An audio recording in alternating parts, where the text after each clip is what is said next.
जय हिंद फ्रेंड्स। आज हम लोग इंडियन पॉलिटी की अपनी सीरीज में अपने अगले टॉपिक की ओर बढ़ते हैं। जो हमारा टॉपिक चल रहा था वो कल हमने देखा कि भारत का जो वर्तमान मैप हम देखते हैं, नक्शा देखते हैं, उसमें कैसे जो है राज्य बने और कैसे केंद्र शासित प्रदेश बने, और लेटेस्ट स्टेटस क्या है। वर्तमान में 28 राज्य और 8 केंद्र शासित प्रदेश हैं। ठीक है। जो इम्पोर्टेंट संशोधन संविधान के हुए हुए constitutional amendment related to reorganization of states, राज्य पुनर्गठन के लिए जो इम्पोर्टेंट संशोधन हुए हैं, महत्वपूर्ण संशोधन, वो आपको ध्यान में रखने हैं। वो हमने आपको बता दिया था। नाम कौन से स्टेट का कब चेंज हुआ ये भी आपको ध्यान में रखना है, ये पूछा जाता है। ठीक है। आर्टिकल 2 और आर्टिकल 3 खास करके पूछे जाते हैं। और अब आज हम अपने संविधान के कोर टॉपिक की ओर चलेंगे और हमारा फर्स्ट टॉपिक है सिटीजनशिप या नागरिकता।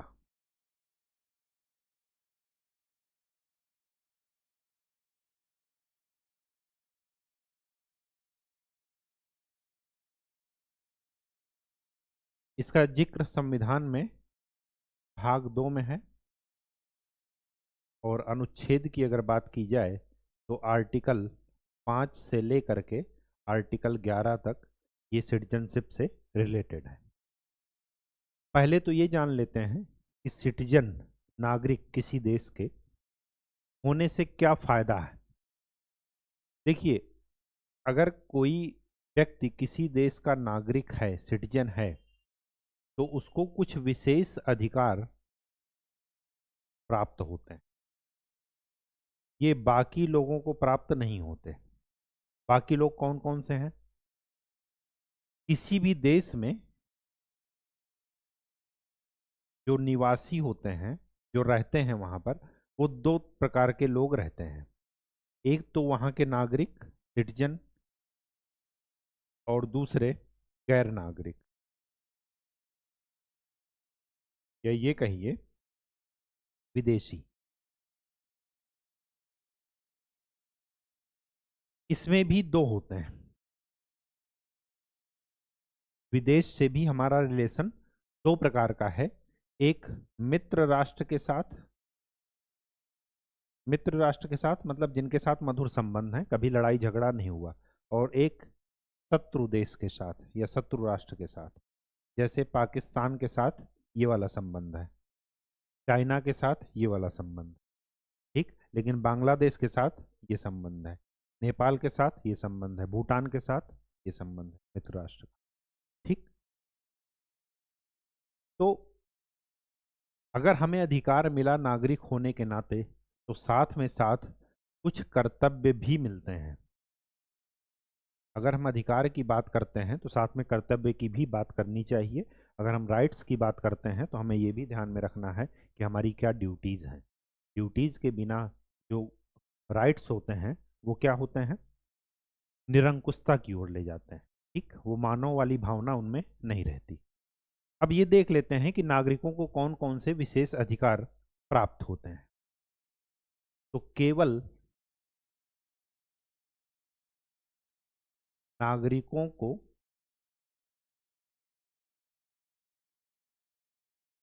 प्राप्त अधिकार, ये ध्यान रखिएगा, यहाँ पर ओनली है। मतलब ये विदेशियों को प्राप्त नहीं है, या जो गैर नागरिक हैं उनको प्राप्त नहीं है। पहला, ये बहुत ही पूछा जाता है, इसको आपको याद रखना है, और याद रखने में कुछ ज़्यादा विशेष जोर नहीं देना है। दिमाग की कोशिकाओं में, मस्तिष्क की कोशिकाओं में, वो अपने आप धीरे धीरे एक दो बार जब आप रिवाइज करेंगे तो अपने आप याद हो जाती हैं चीज़। पहली बात, आर्टिकल 15, आर्टिकल 16 और आर्टिकल 19।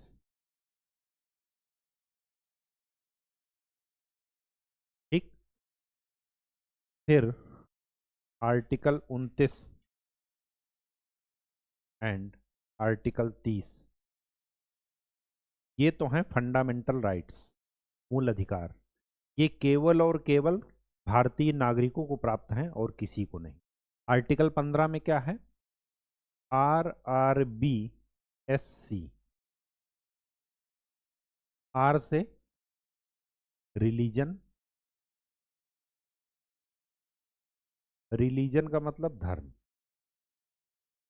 आर का मतलब रेस,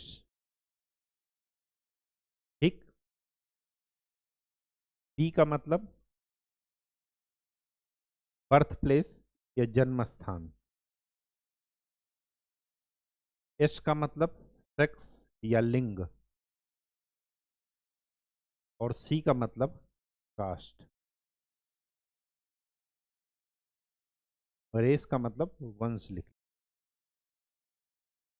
मतलब कोई भी राज्य इन पांचों बेसिस के आधार पर भेदभाव नहीं करेगा। आप किस धर्म से बिलोंग करते हैं, किस जाति के हैं, आपका लिंग क्या है, पुरुष है या महिला है, इस पर, इसके आधार पर आपका भेदभाव नहीं होगा। इन पांच आधार पर भेदभाव नहीं किया जाएगा, ये आर्टिकल 15 कहता है। आर्टिकल 16 क्या कहता है? अवसर की समानता। मतलब जॉब सभी के लिए ओपन है, ठीक। लोक नियोजन के संबंध में अवसर की समानता, लोक नियोजन के संबंध में।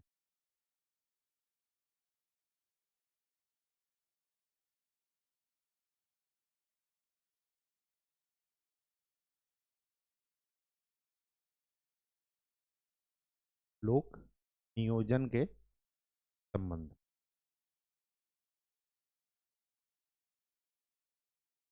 आर्टिकल 19 क्या कहता है? वाक अभिव्यक्ति,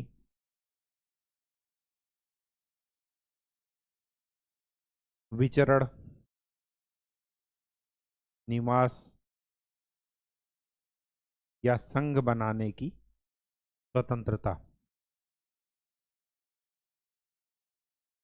लिबर्टी की बात ये करता है, ठीक। मतलब कोई विदेशी कोई भी विचार अभिव्यक्त नहीं कर सकता भारत में रह करके, ठीक।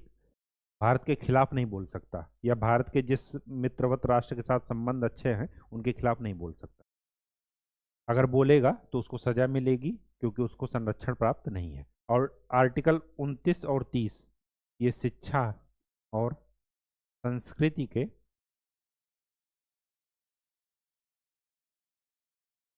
संरक्षण का अधिकार है।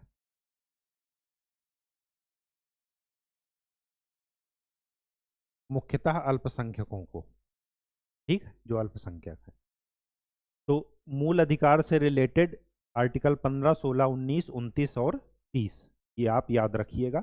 ये केवल और केवल नागरिकों को प्राप्त हैं, विदेशियों को, गैर नागरिकों को नहीं प्राप्त हैं।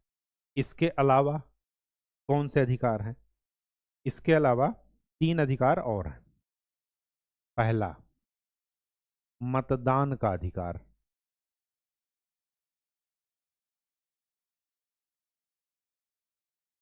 वोटर आईडी या वोटर कार्ड हमेशा किसके बने होंगे? वहां के नागरिकों के, सिटीजन के, ठीक, विदेशियों के नहीं बनते।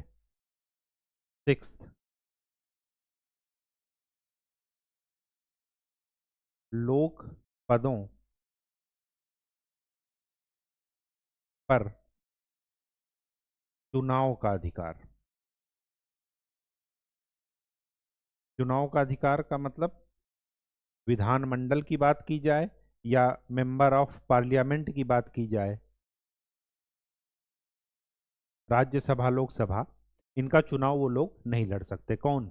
जो गैर नागरिक हैं। और सिक्स पॉइंट, वो सेवेंथ पॉइंट,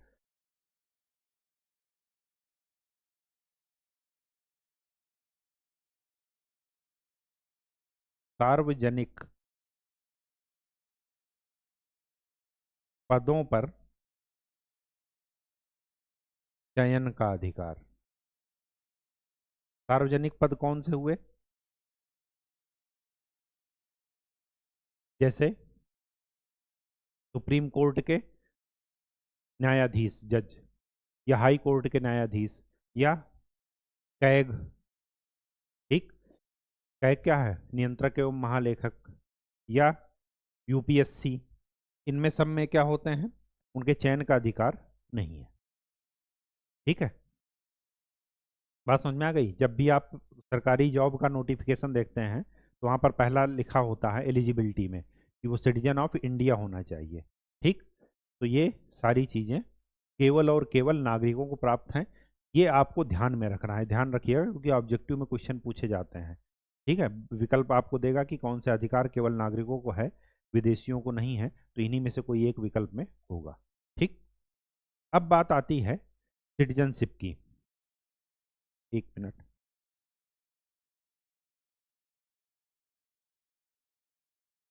सिटीजनशिप में क्या कर रहे हैं?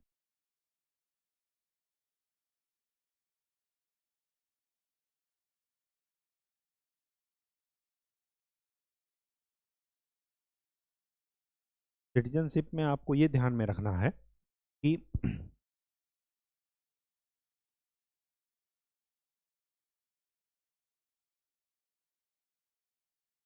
शुरुआत कहाँ से? हाँ,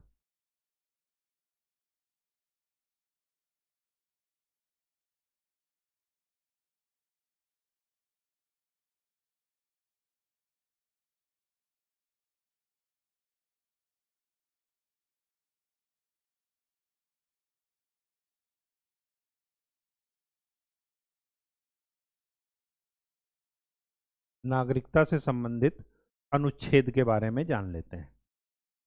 आर्टिकल 5,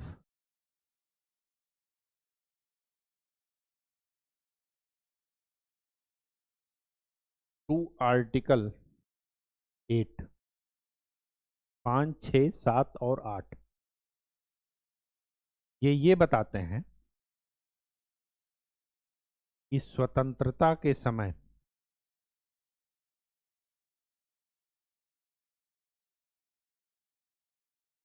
कौन नागरिक की श्रेणी में आएगा। ये चारों आर्टिकल। आर्टिकल 5 क्या बताता है? जिनका जन्म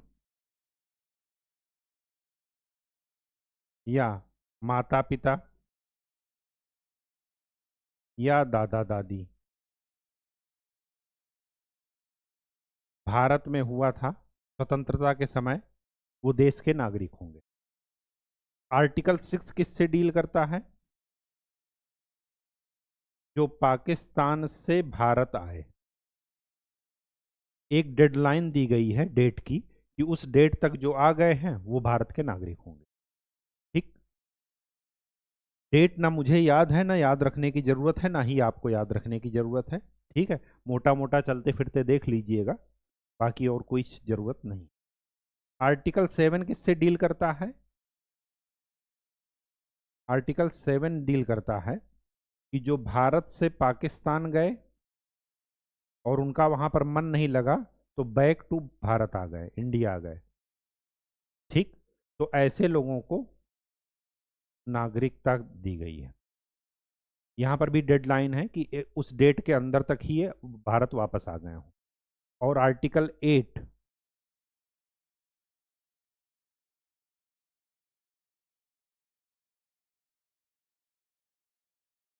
वे भारतीय जो विदेशों में बस गए हों,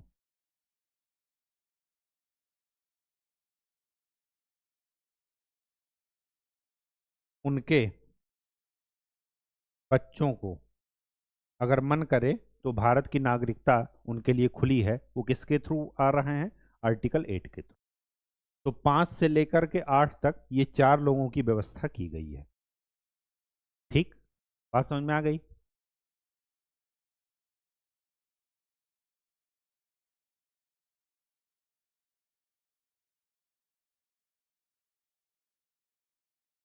आर्टिकल 9,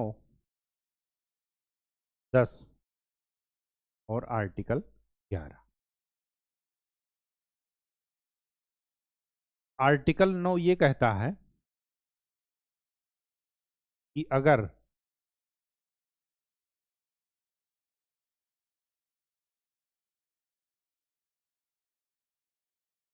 यदि किसी व्यक्ति ने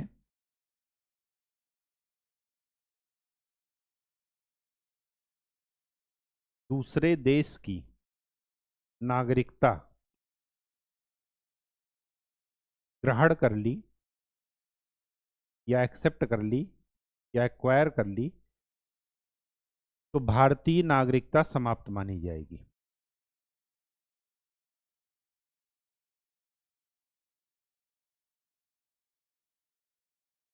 ये कौन बता रहा है? आर्टिकल 9। आर्टिकल 10 क्या बताता है? संसद कानून बनाकर नागरिक और नागरिकता को डिफाइन करेगी। मतलब जिस कानून के तहत संसद ये कहेगी कि ये इस देश के नागरिक हैं, उसी कानून के द्वारा उनको नागरिक बोला जाए। तो किसको अधिकार दिया गया है नागरिकता या सिटीजनशिप देने का? संसद को, पार्लियामेंट को। ये बात ये ध्यान रखिएगा, क्योंकि वहां पर ऑप्शन में आपसे पूछा जाएगा कि राज्य सरकार नागरिकता देती है या केंद्र सरकार। तो क्या कौन देती है? संसद के द्वारा कानून बनाया जाता है और केंद्र सरकार देती है। विधानसभा नहीं दे सकती, राज्यसभा नहीं दे सकती। यह अधिकार किसको है? संसद। संसद कानून बनाएगी। और आर्टिकल 11 में भी फाइनल निर्णय, या यहां पर यह तो बताया गया है कि नागरिक कौन कौन से नागरिक होंगे। आर्टिकल 11 में क्या बताया गया है कि संसद को कानून बनाने का अधिकार है। किसके लिए? जिससे कि नागरिकता अर्जित की जा सके और जिससे नागरिकता छीनी जा सके, या जिससे नागरिकता से वर्जित किया जा सके। तो ये कानून बनाने का अधिकार किसको है? संसद को। और संसद ने इसके बाद एक कानून बनाया जिसको आप नागरिकता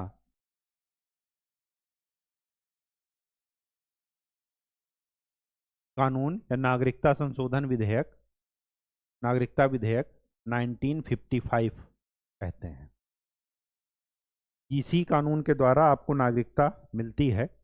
और आपके लिए ईयर इम्पॉर्टेंट नहीं है कि इसमें कब कब संशोधन हुए।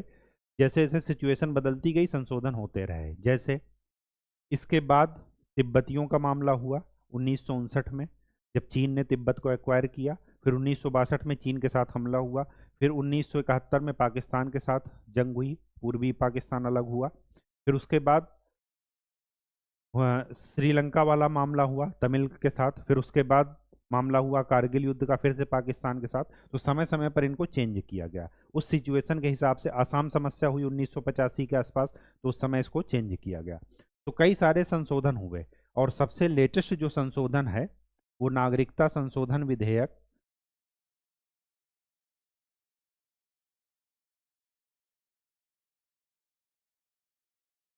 2019 का है। जो आप CAA, सिटीजनशिप अमेंडमेंट एक्ट 2019 पढ़े हैं, या वहीं पर जो है national register of population NPR, national population register हुआ, वहाँ पर जो है इन सब का जिक्र आया है। ठीक, तो ये वाला विधेयक आपको ध्यान में रखना है। अभी आपको बताते हैं कि इस विधेयक में क्या है। ठीक, तो संसद ने क्या बनाया? एक कानून बनाया नागरिकता के अर्जन के लिए, और साथ में नागरिकता अगर किसी की छीननी हो तो इसी कानून के द्वारा छीनी जाती है। ठीक, अब देख लेते हैं कि नागरिकता अर्जित करने के तरीके।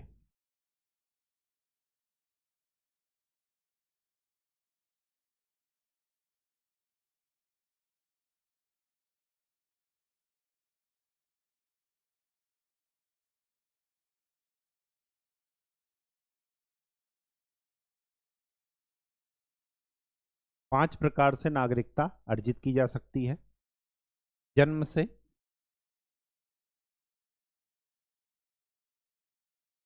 वंश से,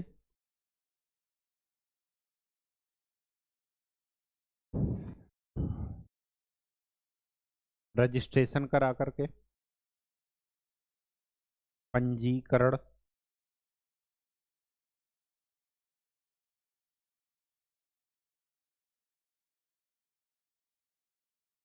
प्राकृतिक रूप से, या इसी को बोलते हैं देशीयकरण।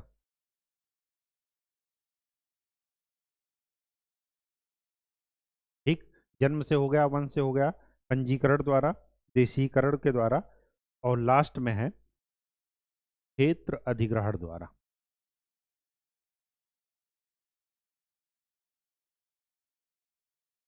एक ही चार्ट बनाइएगा, एक ही चार्ट से ये पूरी चीजें क्लियर हो जाएं। जन्म से नागरिकता,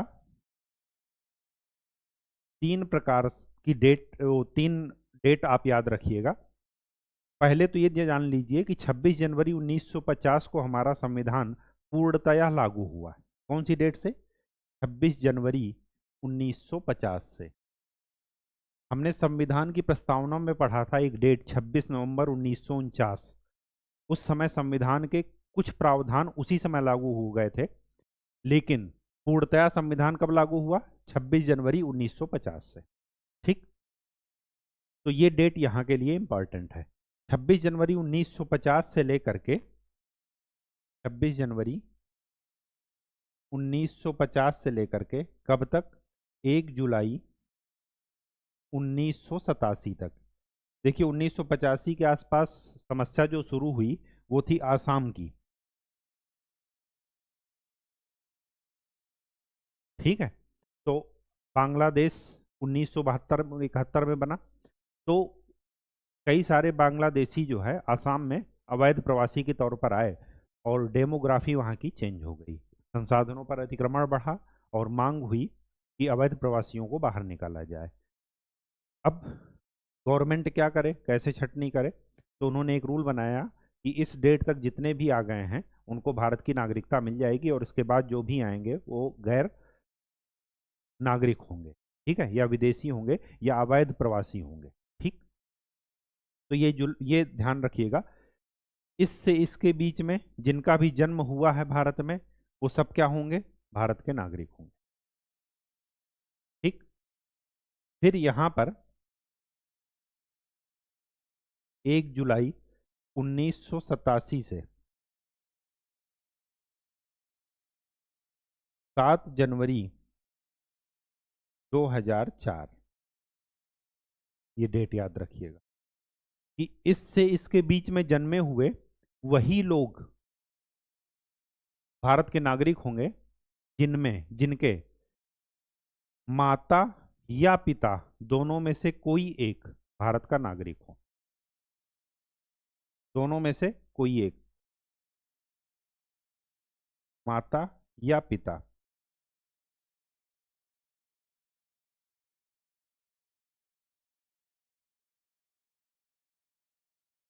कोई एक भारतीय नागरिक होना। ठीक, ये है।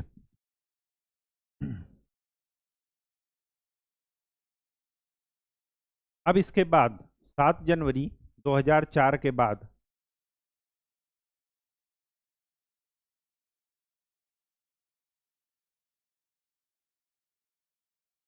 वही बच्चे नागरिक होंगे जन्म से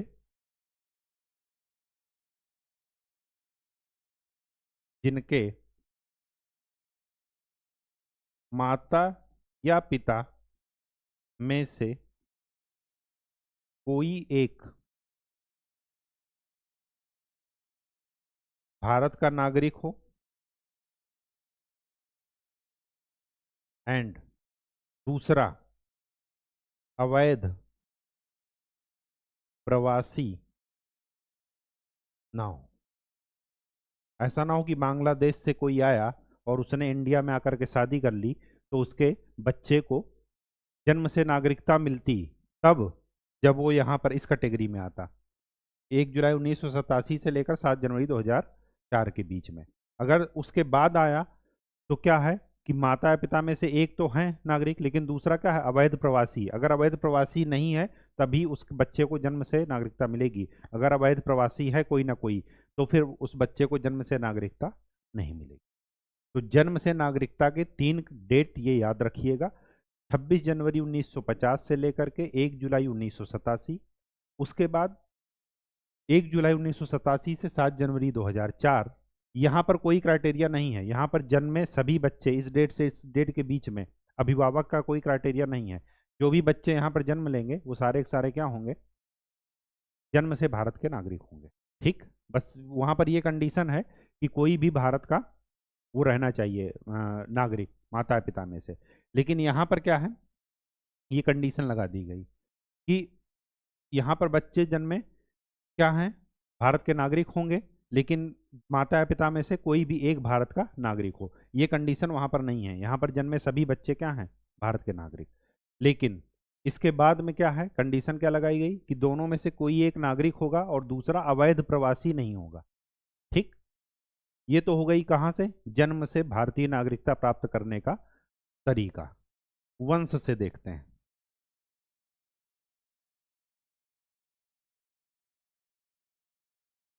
वंश से, वंश से आपको ये ध्यान में रखना है,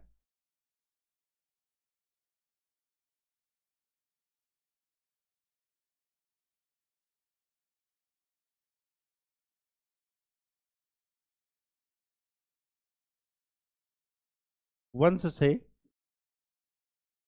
26 जनवरी 1950 से यहाँ पर डेट है 10 दिसंबर 1992। कौन कौन सी डेट है, 26 जनवरी 1950 से लेकर के 10 दिसंबर 1992। ठीक,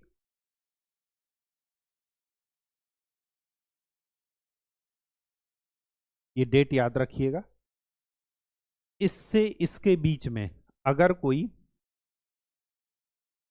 भारत से बाहर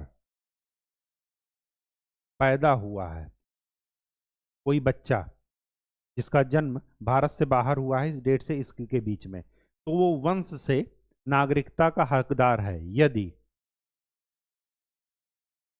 उसके पिता भारत के नागरिक हैं।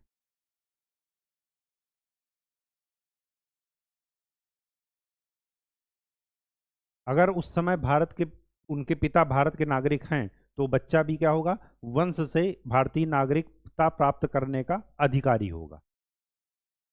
ठीक, लेकिन यदि इस डेट के बाद 10 दिसंबर 1992 के बाद अगर इसके बाद कोई बच्चा जन्मा, कहां पर, भारत से बाहर विदेश में, तो नागरिकता का अधिकार तभी मिलेगा जब माता या पिता दोनों में से कोई एक भारत का नागरिक है।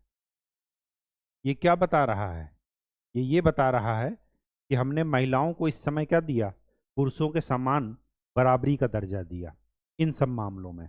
अभी तक क्या हो रहा है कि बच्चे के नाम के आगे किसका नाम जुड़ रहा है, पिता का नाम। लोग पूछते हैं कि आपके पापा कौन है, लेकिन यहाँ से हमने क्या किया, ये वही साल है जब ग्लोबलाइजेशन, प्राइवेटाइजेशन जी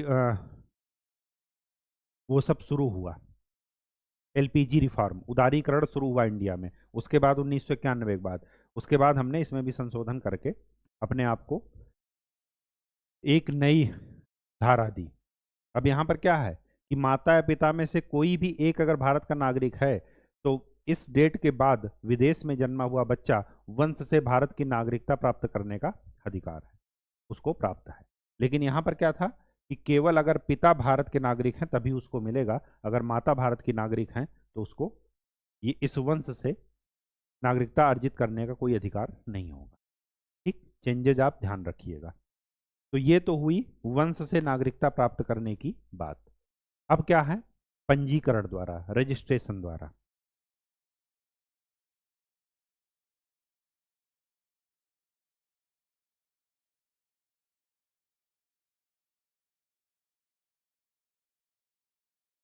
पंजीकरण द्वारा, पंजीकरण द्वारा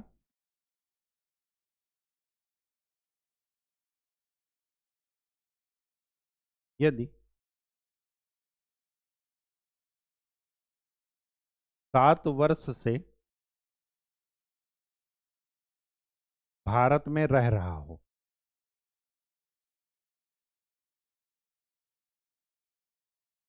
6 महीने पहले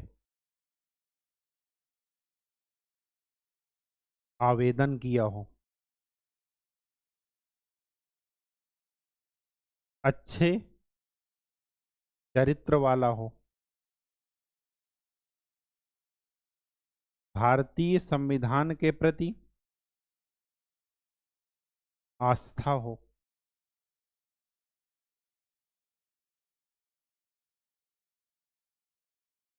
आस्था और विश्वास हो, अगर ये सब क्वालिटी हैं तभी पंजीकरण के द्वारा नागरिकता मिलेगी। ठीक,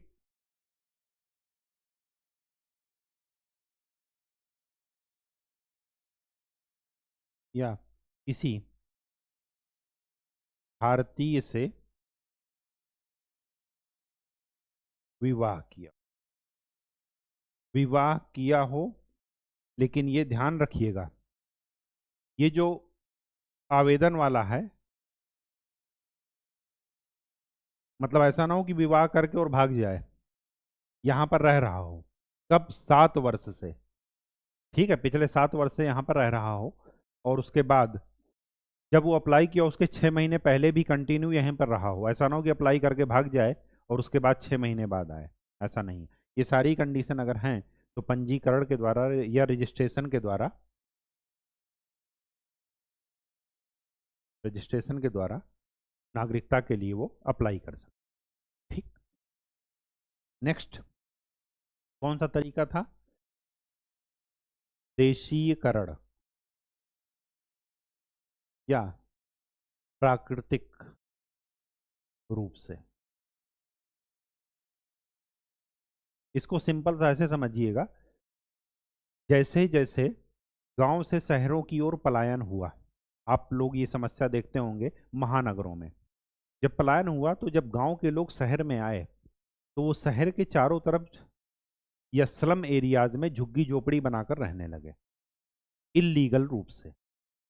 उनको कहीं कोई सरकार ने जमीन नहीं दी कि आप यहाँ पर रहो और इस फैक्ट्री में काम करो, लेकिन वो अपने आप बसते चले गए। और कुछ टाइम बाद आप देखते हैं कि वहाँ पर पानी भी आ रहा, लाइट भी वहाँ पर आ गई, और फिर उसके बाद सरकार उनको कहती है, उनको लीगल राइट दे देती है कि हाँ ठीक है, आप यहीं के निवासी हो। और वहाँ पर लोग आधार कार्ड अपना बनवा लेते हैं, वोटर आईडी बनवा लेते हैं, ये सारा। ठीक वैसे ही यहाँ पर है। अगर आप प्राकृतिक रूप से बस रहे हैं, यहाँ पर कुछ कंडीशंस हैं। कंडीशंस ये हैं कि 12 वर्ष से, 12 वर्ष को आप ऐसे लिखिएगा 11+1।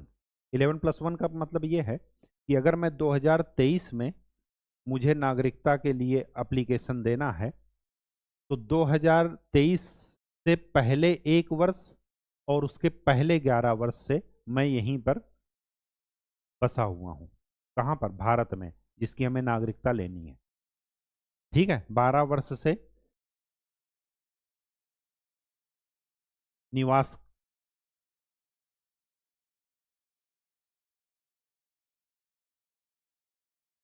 ठीक, और बाकी कंडीशन ये वाली यही है। ये अच्छे चरित्र वाला होना चाहिए, भारतीय संविधान के प्रति आस्था होनी चाहिए।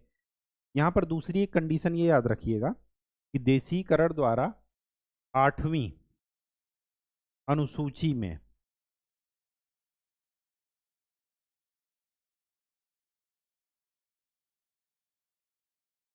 भाषाओं में, 8वीं अनुसूची में क्या है?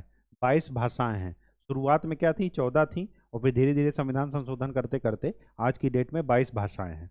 8वीं अनुसूची की भाषाओं में किसी एक भाषा का ज्ञान होना चाहिए।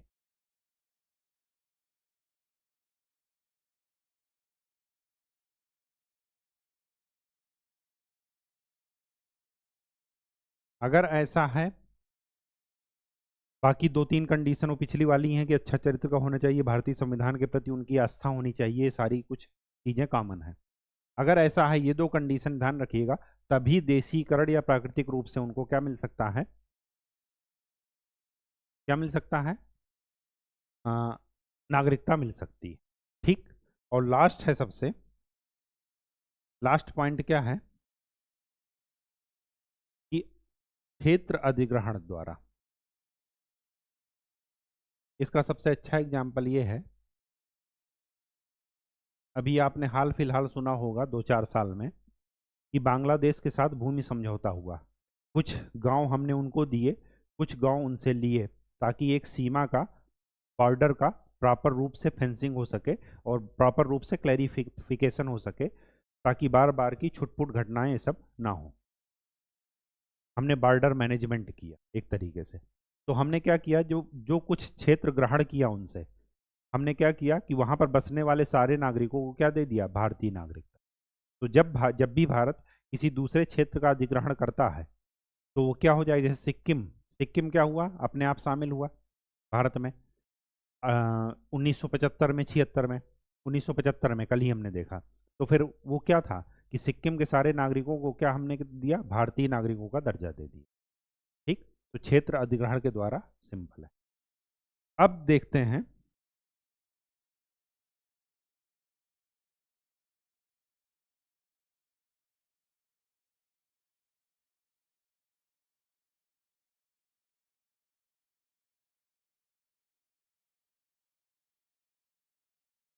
नागरिकता का छीना जाना या वंचित किया जाना। कैसे हम किसी देश को, किसी नागरिक को, नागरिक से नागरिकता वापस ले सकते हैं, तो ये 3 प्रकार से ले सकते हैं। एक तो हुआ कि व्यक्ति की ही मर्जी है, वो कह रहा है कि हम भारतीय नागरिक नहीं रहना चाहते, हमें किसी और देश की नागरिकता चाहिए, लेकिन वो अपने आप से कह रहे हैं कि हम भारतीय नागरिक नहीं रहना चाहते। स्वैच्छिक त्याग त्याग, इसको इंग्लिश में बोलते हैं रिनंसिएशन।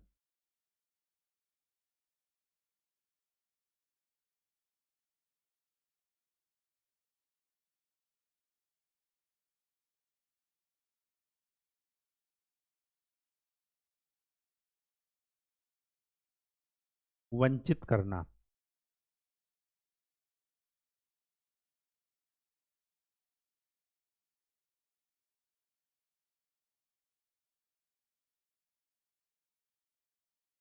डेप्रीवेशन। और एक तीसरा तरीका होता है रिनंसिएशन, डिप्रीवेशन, और तीसरा होता है टर्मिनेशन। इसका हिंदी वर्ड मुझे ध्यान में नहीं आ रहा है, शायद टर्मिनेट करना, क्या कहेंगे, देख लीजिएगा क्या कहते हैं। ठीक। ये तब होगा जब किसी दूसरे देश की नागरिकता ग्रहण कर ली जाए।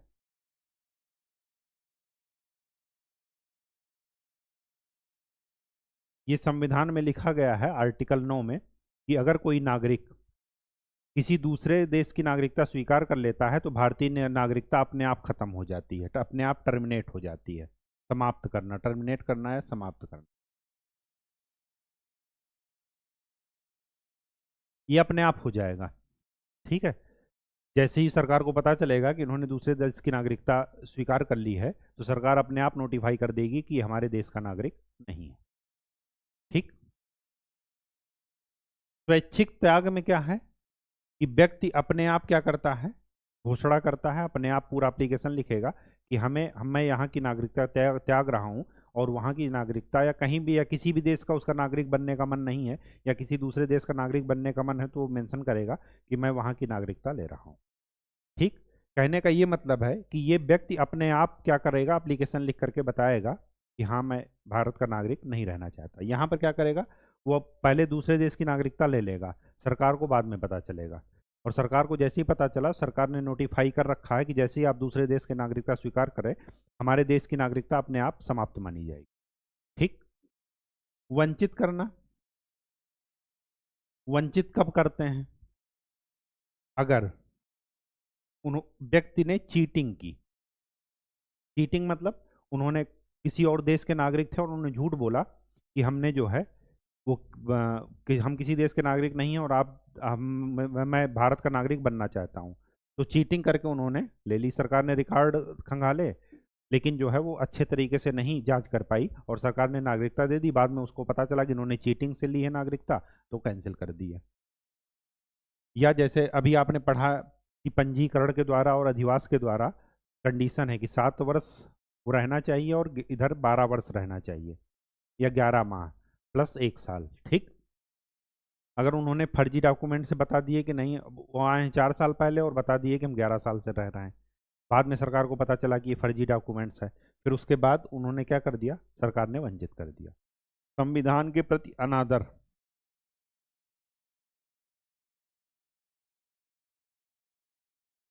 पता चला राष्ट्रध्वज, राष्ट्रध्वज से राष्ट्रध्वज को पहने ले रहे हैं उसका शर्ट बना करके, या उससे जूते पोंछ रहे हैं, या उसको पैर से कुचल रहे हैं, तो ये क्या है, संविधान के प्रति अनादर व्यक्त कर रहे हैं। अपने राष्ट्रीय प्रतीक के प्रति क्या कर रहे हैं, अनादर व्यक्त कर रहे हैं। तो उससे भी हम राष्ट्रीयता वो नागरिकता से क्या कर सकते हैं, वंचित कर सकते हैं।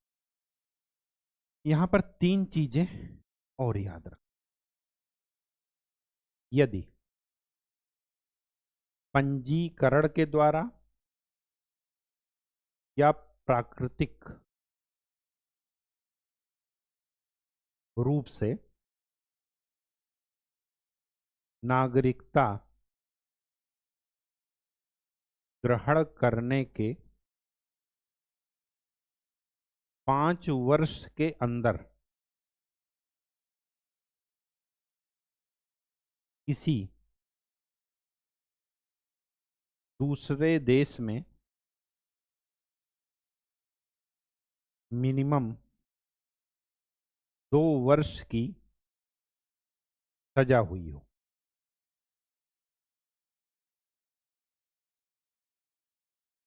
जैसे ही उसने नागरिकता ग्रहण की, तब से लेकर के 5 साल के अंदर अगर उसको किसी दूसरी कंट्रीज में 2 साल की सजा हो गई, तो हम क्या कर सकते हैं, उसको नागरिकता से वंचित कर देंगे। ये कंडीशन याद रखिएगा। और लास्ट इसका पॉइंट याद रखिएगा, इसमें भी डिप्रीवेशन में भी और टर्मिनेशन में भी, इन दोनों में ये पॉइंट ये ध्यान रखना है आपको कि यदि सामान्यतः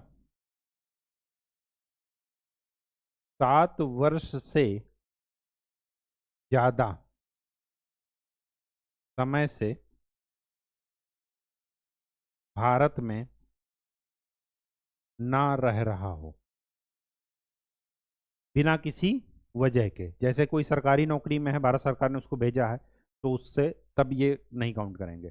या वो शोध कार्य के लिए या पढ़ाई लिखाई के लिए वो गया है विदेश, अगर इसके अलावा बिजनेस के तौर पर गया है या विदाउट, सामान्यतः वो 7 वर्ष से ज़्यादा समय विदेश में ही रह रहा हो बिना सरकार की अनुमति से, तो वो क्या हो जाएगा, सरकार उसको टर्मिनेट भी कर सकती है और वंचित भी कर सकती है, डिप्राइव भी कर सकती है।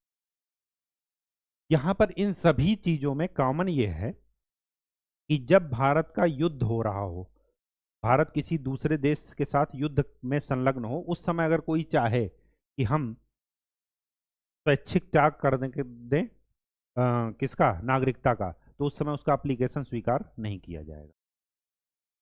ठीक। या यहां पर एक चीज ये भी वंचित तब भी किया जा सकता है जब शत्रु देश का की सहायता की हो उसने। कब? जब भारत युद्ध में संलग्न हो। जब किसी देश का दूसरे देश के साथ युद्ध चल रहा हो और उस समय वहां के नागरिक युद्ध में संलग्न हो,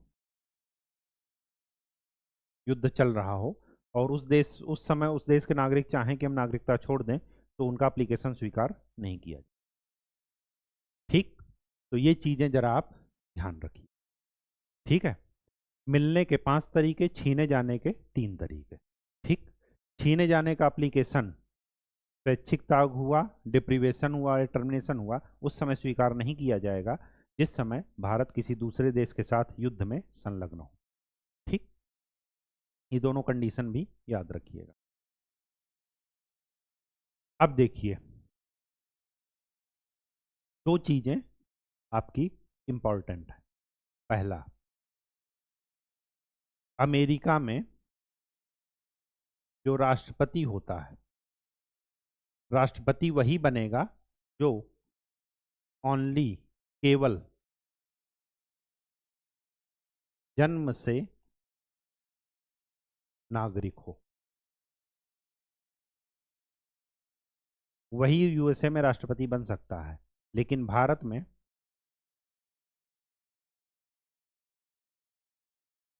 जन्म से हो या प्राकृतिक रूप से,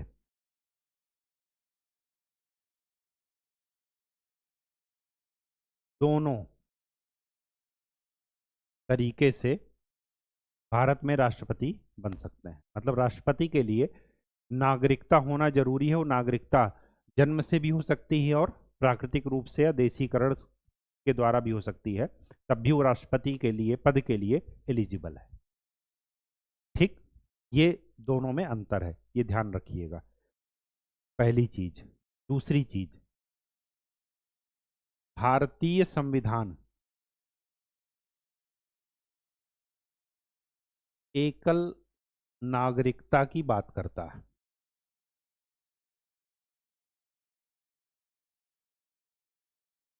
जबकि यूएसए में, अमेरिका में दोहरी नागरिकता होती। ये जब मैं आपको संविधान की विशेषताएं बता रहा था तो वहां पर बताया था दोहरी नागरिकता किसकी। यूएसए में एक राज्य की नागरिकता होती है और एक देश की। अगर अमेरिका में 50 राज्य हैं, तो अगर वर्जीनिया या टेक्सास राज्य का निवासी है कोई, या कोलंबिया राज्य का, तो वहां पर क्या है, उसके पास दो नागरिकता होगी, एक कोलंबिया राज्य की और एक अमेरिका की। लेकिन भारत में ऐसा नहीं है। तो भारत में क्या है, एकल नागरिकता है। ये अपनी राष्ट्रीय एकता और अखंडता के लिए ऐसा किया गया है। हम बहुलवादी देश हैं, हमें अपनी सारी स्वतंत्रताएं हैं, सारे मूल अधिकार हैं, लेकिन नागरिक हम एक ही देश के हैं, अलग अलग नहीं कि कोई तमिलनाडु का नागरिक है, कोई उत्तर प्रदेश का, ऐसा नहीं है कि सब के सब भारत के नागरिक। ठीक। अब लास्ट में देख लेते हैं कॉन्स्टिट्यूशनल अमेंडमेंट एक्ट 2019। इसके संदर्भ में कुछ चीजें आपको ध्यान रखनी, इस पर हंगामा क्यों हो रहा था। पहली चीज, दिसंबर 2019 में लोकसभा राज्यसभा से पास, बहुमत से ही पास हुआ। जनवरी की डेट जहां तक मैं सोच पा रहा हूं 10 जनवरी है शायद, ये 10 जनवरी 2020 से ये लागू है। लागू होने में कोई समस्या नहीं है, केवल और केवल कुछ चीजें निगेटिव हैं। अब वो क्या क्या निगेटिव हैं वो देख लेते हैं, क्रिटिसिज्म। पहली चीज, भारत के जो पड़ोसी देश हैं उनमें से 3 पड़ोसी देश, अफगानिस्तान, पाकिस्तान और बांग्लादेश। पहली बात तो केवल 3 लिए गए, ये ध्यान रखिएगा, और उनमें भी उनके देश के अल्पसंख्यक लोग। ये आपको पता है, ये सब की सब इस्लाम को मानने वाली कंट्रीज हैं। ठीक है। तो अल्पसंख्यक लोग कौन कौन से हैं यहाँ पर, हिंदू, सिख, ईसाई, बौद्ध, जैन और पारसी, 6 लोग, 6 धर्मों के लोग कब 31 दिसंबर 2014 के पहले, ध्यान से देखिए, यह है 2019, 2019 से 2014 के बीच में कितने वर्ष का अंतर है? 5 साल का। पहले भारत आ गए हैं तो वे भारत के नागरिक होंगे। समझ गए बात? कहाँ कहाँ क्रिटिसिज्म है? पहली बात तो 3 ही कंट्री क्यों लिए, दूसरा क्रिटिसिज्म कि धर्म के आधार पर हमने भेदभाव कर दिया, और तीसरा क्रिटिसिज्म कि अगर ये लोग यहाँ पर आकर के बसे तो देशीकरण या प्राकृतिक रूप से निवास करने के लिए कितने वर्ष का समय चाहिए? 11 वर्ष प्लस 1 वर्ष,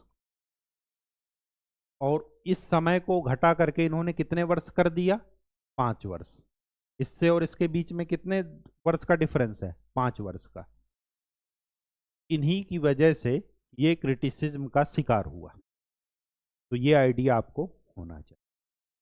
ठीक है, तो आज की डेट में ये लागू है। ठीक है, क्या क्रिटिसिज्म है ये आपको ध्यान में रखना है।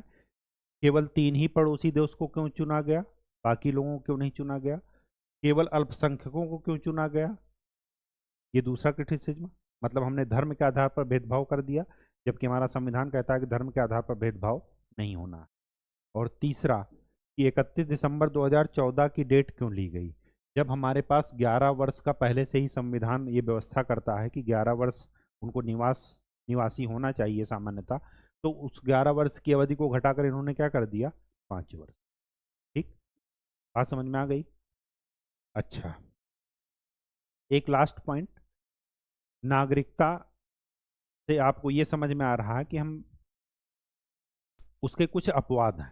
अपवाद ये, जैसे अभी आर्टिकल 370 हट गया, जबकि पहले ये था कि क्या था कि जो जम्मू कश्मीर की विधानसभा थी वो वहाँ के नागरिकों को डिफाइन करती थी कि कौन वहाँ के नागरिक हैं, और वही नागरिक वहाँ के जॉब के लिए, सरकारी जॉब के लिए एलिजिबल थे। ये अनुच्छेद 370 हटा दिया गया, क्योंकि वो वैसे भी आपातकालीन प्रावधान के भाग में था, भाग 20 में। ठीक है, तो उसको हटा दिया गया।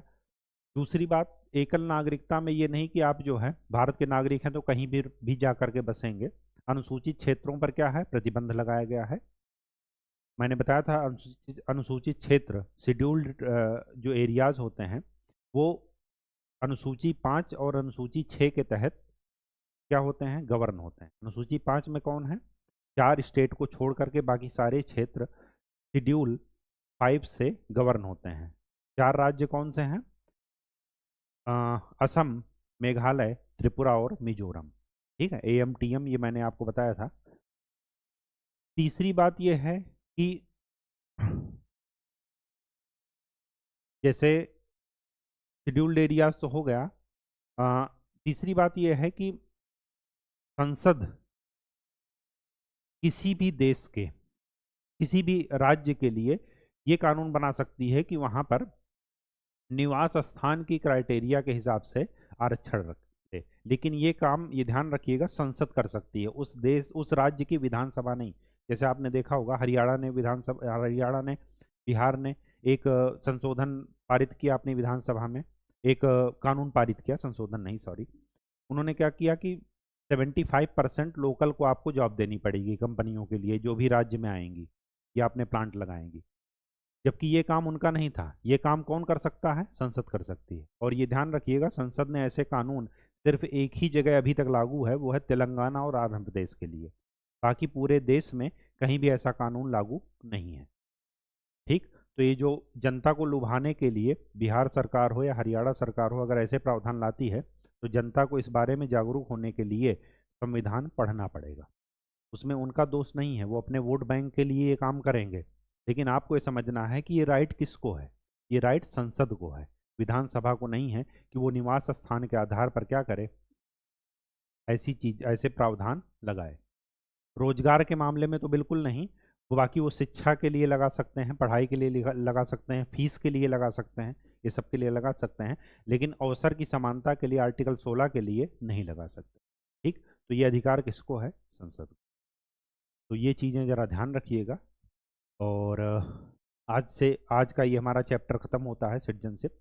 नेक्स्ट उसमें हम लोग अपने कोर टॉपिक ही चल रहा है। अब हम अगला चैप्टर स्टार्ट करेंगे, फंडामेंटल राइट्स, मूल अधिकार। वो हमारे 2 दिन शायद चलें, 2 दिन चलेंगे। और वीक में पर डे आपको ये, पर डे नहीं, वीक में एक दिन आपको ये क्लास मिलेगी और कंटिन्यू मिलेगी, ये ध्यान रखिएगा, कभी भी ब्रेक नहीं होंगी ये सारी चीज़ें। इसके बाद हो सकता है आईआर सीरीज जो हमने बोला था वो चालू हो जाए या मिल जाए, उसका अभी प्रोसेस में है। और बीच में अगर कुछ आपको कुछ और लेक्चर किसी टॉपिक पर चाहिए, धीरे धीरे हम लोग आएंगे, समय की उपलब्धता भी होनी चाहिए। और कुछ और टॉपिक पर अगर आपको लेक्चर चाहिए या और टॉपिक भी कवर करना है तो आप कमेंट सेक्शन में लिख सकते हैं। ठीक है, तब तक के लिए खूब अच्छे से पढ़ाई कीजिए, मेहनत कीजिए और हाथ से लिख करके अभ्यास कीजिए। केवल मनन करने से काम नहीं चलेगा, मनन कीजिए और साथ में लिखिए, ताकि हाथ के लिखने का तारतम्य मस्तिष्क की कोशिकाओं के सोचने के तारतम्य से बना रहे। आपस में सिंक्रोनाइजेशन होना चाहिए, अदरवाइज पावर का ट्रांसफ़र नहीं होता। ठीक है, बीइंग एन इलेक्ट्रिकल इंजीनियर, ये आपको पता होना चाहिए कि सिंक्रोनस मशीन तभी काम करेगी जब दोनों के बीच में फ्रीक्वेंसी मैचिंग हो। अगर फ्रीक्वेंसी मैच नहीं कर रही है, जो मैं पढ़ा रहा हूँ आप उस लेवल का नहीं सोच पा रहे हैं, तो फिर हमारा पढ़ाना व्यर्थ है। या जो आपका लेवल है उस लेवल तक मैं नहीं पहुँच पा रहा हूँ, तो इसके लिए ज़रूरी है कि आप विचारों का आदान प्रदान करते रहिए, कमेंट सेक्शन में लिखते रहिए, फीडबैक अपना देते रहिए। अगर कुछ इम्प्रूवमेंट और करना है तो हम करेंगे, बिल्कुल करेंगे। तो अच्छे से पढ़ाई कीजिए। धन्यवाद।